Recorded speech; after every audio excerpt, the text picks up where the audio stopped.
Then you sit behind my shoulder.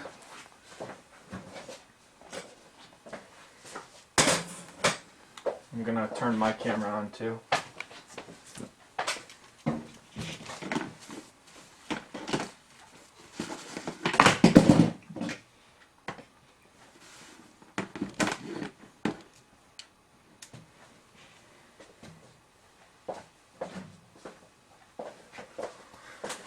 Okay.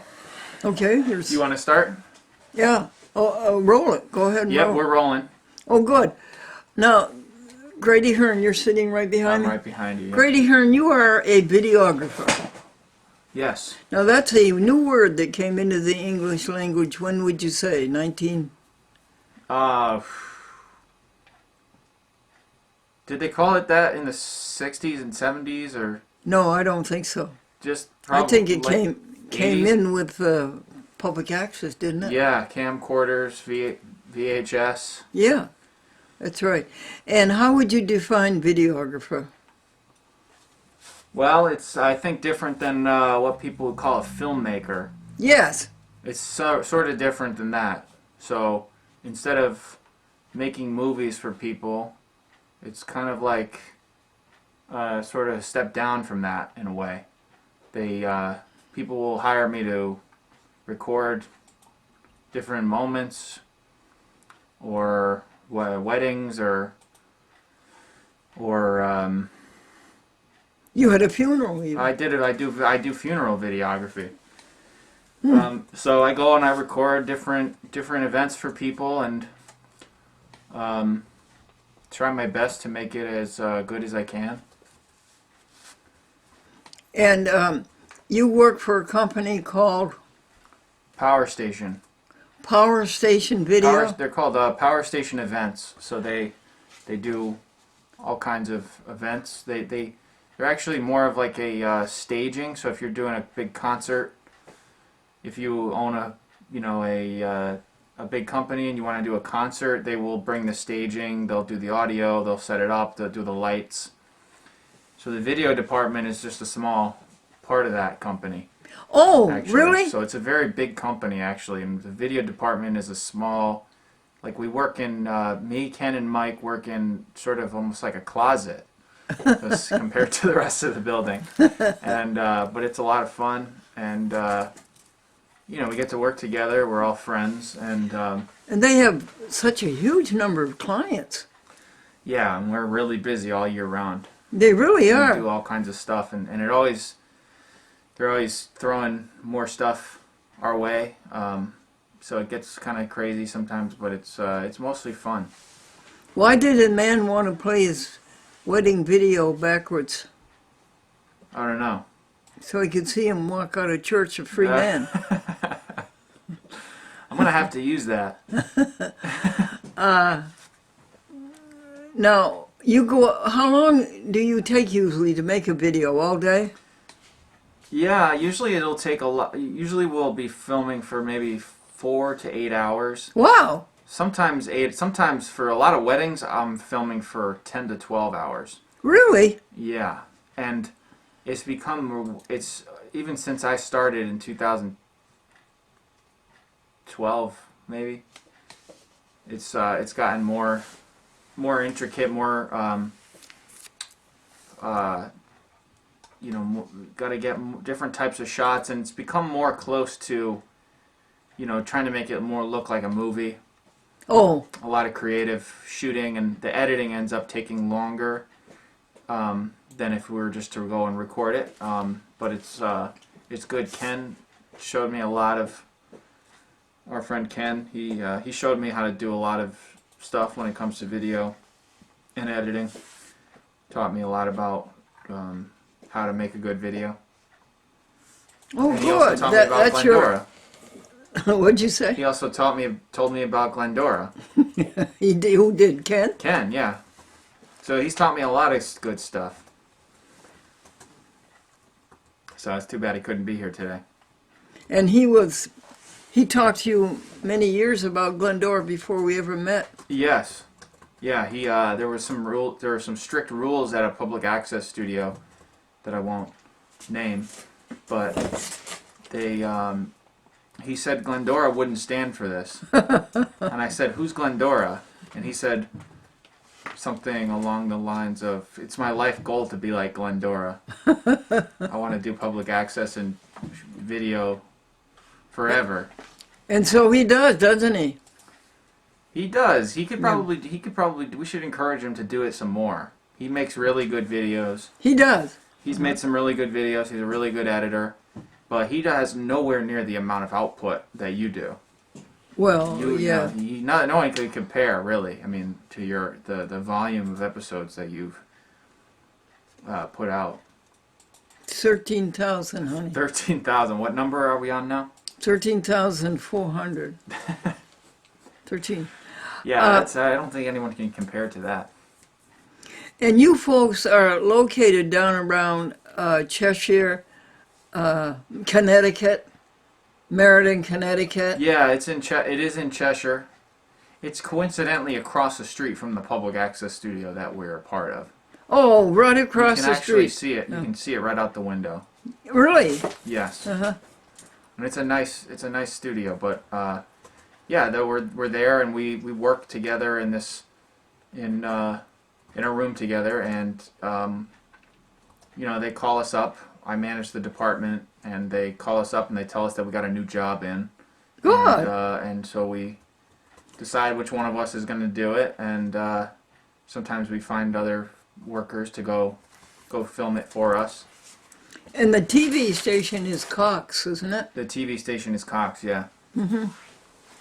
Yep. Is the Cox station over in Mansfield active? Is it? I don't know. I've never been there before. I've never been to Mansfield before. Where is that? What is that? Where is that near? What, dear? Where is Mansfield? Manchester, excuse Manchester. me. Oh, okay, Manchester. I know Sorry. where that is. Thank you. Yes, it was Lori Badanani, and she's retired.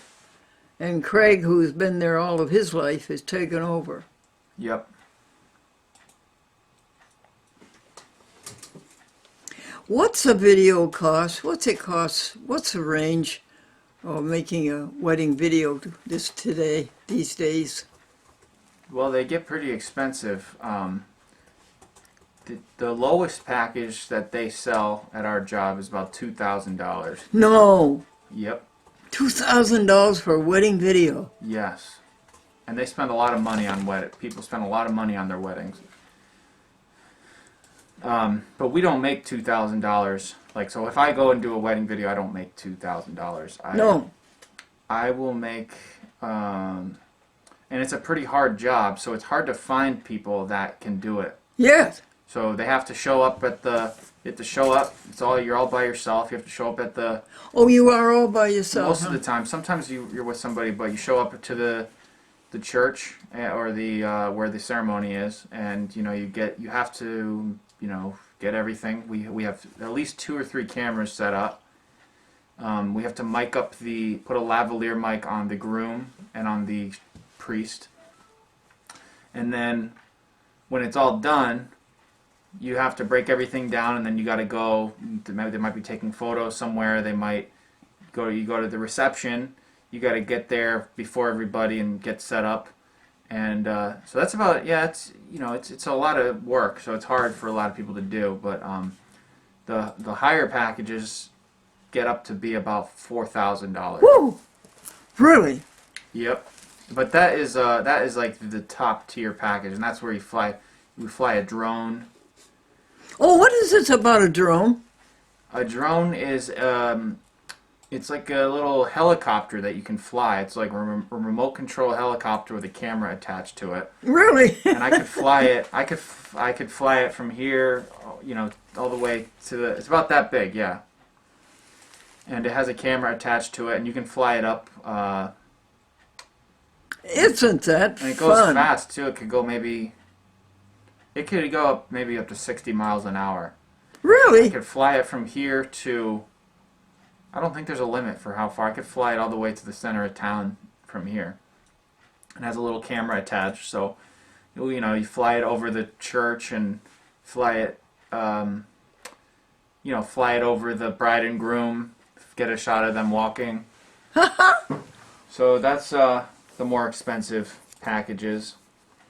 And it gets to be very, in the editing, there's a lot more editing involved. You're there for maybe 12 hours. And so it's a lot of work, but it's good money. So then that's maybe 4,000, and then we get Yes, we yeah, get a cut of that. Uh-huh. Yep. Your drone, that's quite a fascinating idea. Yeah, did you ever see one of those? No, I've only heard about them. Tell Yeah. me more about Yeah, that's 'em. pretty much it. They they fly them. And have you ever seen this VR, virtual reality? No, oh yes, I tried- have seen that, yes. Because I searched your name on Instagram. Have you ever heard of that? Yes? I searched your name on Instagram to see if you had one, and I found a photo of you wearing a VR headset. Really? Yeah. I believe that might have been in Boston. Yeah, it was like a tech Yes, event. yes, I think so, yes. I think that might have been Victoria that posted it. And one young man, folks, came in and made a Instagram of Gundor, and he got a response immediately, and the response was, "That's a cool old lady you have on your show."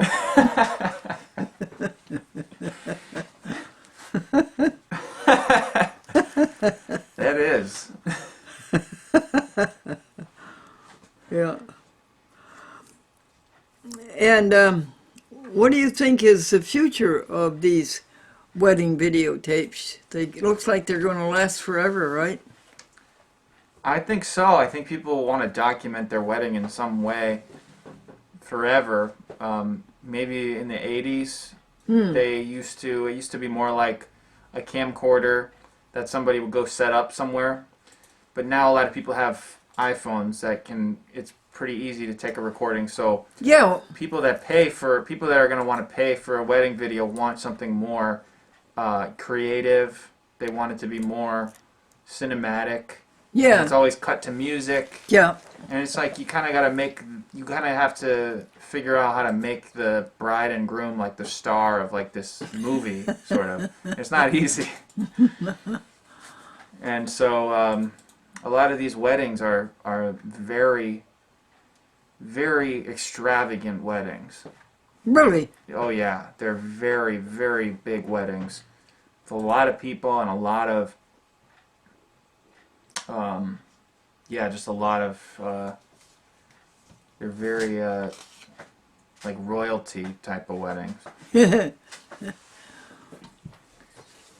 So yeah, So it looks like you have a pretty good future. I think so. Yeah.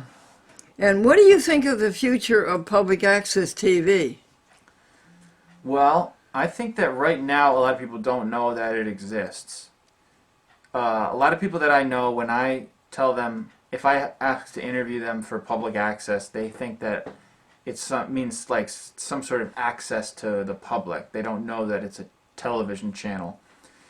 But I think that it's going to become more popular as, I don't know if you're aware of this, but a lot of the social media websites like YouTube are, there's a lot of algorithms and things that it makes it harder to see a lot of what's going on. And there's a lot of people putting videos on YouTube. So it's harder to find, it's harder to get your stuff seen. Well, I don't see any public access TV stations closing down, honey. No, I don't think that they're closing down. I think that they're going to be coming back. Yeah. I think they're going to be coming back because on YouTube there's a million different videos you can watch. You can go to the website and there's people all over the world posting videos every second. But on public access, if you put a show on there, somebody might be flipping through the channels at home and they might come across your show. They're more likely to. Don't you think? Yes, I do. And, if you go to, is it Twitter Analytics or is it Facebook Analytics? Yeah. Yep. And then you can find how many people are watching your show in Morocco Yeah. and whether they're men or women and what age group they are. And you can see how many people are watching it in Turkey. Yep. And what's your demographic? Oh, everything, honey. Everybody. Yeah, everybody, everything. Yes, it's amazing how many people, when you're walking down the street or when you're in a store, say, "Oh, I see you on public access TV." Yeah. And they use the very word public access TV. Yeah. Yeah, maybe more people know about it here.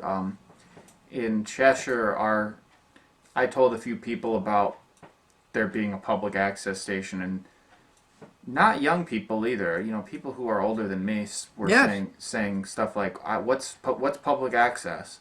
Yes. And I explained it to them, and they were amazed that you could go and do this for free. Yes. In a real studio, you could borrow the cameras, and the Cheshire studio has nice equipment too. They have really nice cameras that you can sign them out for free. Oh, definitely. Let's go over that with the folks. It is a law, folks, that a cable TV company has to provide public access. There has to be here's the way you put it.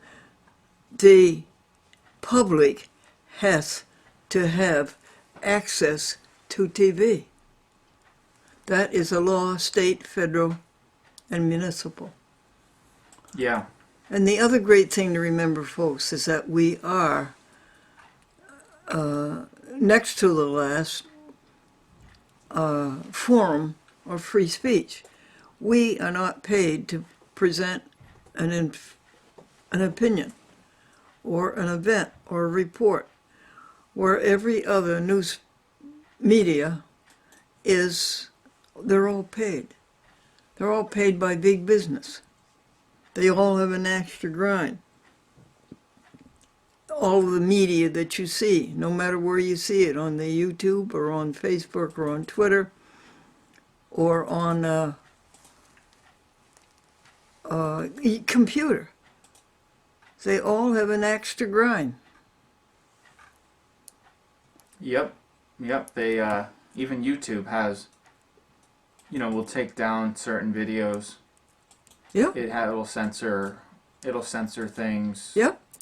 The technology has gotten more advanced to where it can hear it can recognize certain keywords that you're talking about. Yeah. And so I think that now it's probably more important now that public access is available for people to have that without the algorithms or the censorship that comes with YouTube and social media. Congress said it. In the 1980s, Congress said that public access TV is an electronic soapbox. Yep.